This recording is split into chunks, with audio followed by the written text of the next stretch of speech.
Sir, I rise to speak not on abstract numbers today, but on everyday anxieties of Indians. The title of my speech is, I do not oppose, I rise to propose. First, I propose joint filing of income tax return. Sir, Bharat का income tax structure individual based income tax वसूलता है, जिसके चलते regardless of your marital status, पति पत्नी अलग अलग income कमाते हैं, इनकम टैक्स भरते हैं और इनकम टैक्स रिटर्न फाइल करते हैं।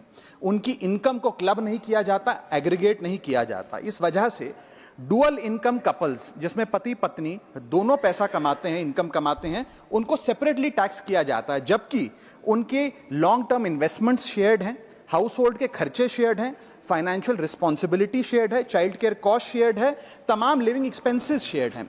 दुनिया के कई देशों में सर पति पत्नी को एक इकोनॉमिक यूनिट की तरह रिकॉग्नाइज किया गया और joint filing of income tax का प्रावधान दिया गया। लेकिन भारत में खर्चे स्पाउसेस शेयर करते हैं, लेकिन जब इनकम टैक्स भरने की बात आती है तो इनकम टैक्स डिपार्टमेंट दोनों को स्ट्रेंजर्स करार देता है। मैं आपको उदाहरण के माध्यम से समझाना चाहूंगा। सर, समझिए कि दो परिवार हैं, एक ही शहर में रहते हैं, एक ही कंपनी में नौकरी करते हैं।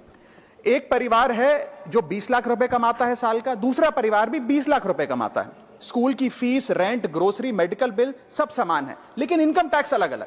जैसे कि एक पति पत्नी है, राहुल और ऋचा, दोनों काम करते हैं। राहुल साल का 10 लाख कमाता है, ऋचा भी साल का 10 लाख कमाती है। इनकी कुल इनकम 20 लाख रुपए।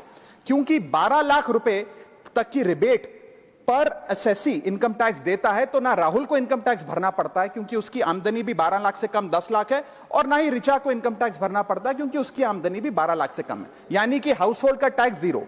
दूसरा परिवार है नमन और नेहा। नमन साल का 20 लाख रुपए कमाता है और नेहा ने अपनी नौकरी छोड़ दी। वो घर पर बच्चे का ध्यान रखती है, माता पिता की जो बूढ़े हो गए उनका ख्याल रखती है। सर, नमन और नेहा की भी फैमिली इनकम 20 लाख है, लेकिन क्योंकि इंडिविजुअल टैक्सेशन है, नमन को 20 लाख के हिसाब से, स्लैब के हिसाब से इनकम टैक्स भरना पड़ता है 1,92,400 रुपए, और वहीं नेहा क्योंकि उसकी इनकम नहीं, उसे टैक्स नहीं भरना पड़ता। यानी कि दो परिवार, सेम इनकम, लेकिन एक परिवार को कोई इनकम टैक्स नहीं भरना और दूसरे परिवार को 1,92,000 का टैक्स भरना पड़ता है। एक ही छत, एक ही किचन, एक ही हाउस होल्ड, एक ही बजट, लेकिन अलग अलग टैक्स। सर, मुझे लगता है कि अगर जॉइंट फाइलिंग ऑफ आईटीआर होगा तो इन मैरिटल कपल्स को इनकम टैक्स की जो रिलीफ है वो ज्यादा मिल पाएगा। मैं दूसरा एग्जांपल देता हूं। एक मैरिड कपल है सर, जो दोनों पति पत्नी आईटी प्रोफेशनल्स हैं, नौकरी करते हैं, एक ही घर में रहते हैं, शेयर्ड एक्सपेंसेस हैं। पति 18 लाख रुपए साल का कमाता है, पत्नी 6 लाख रुपए साल का कमाती है, यानी कि कुल इनकम दोनों की 18 जमा 6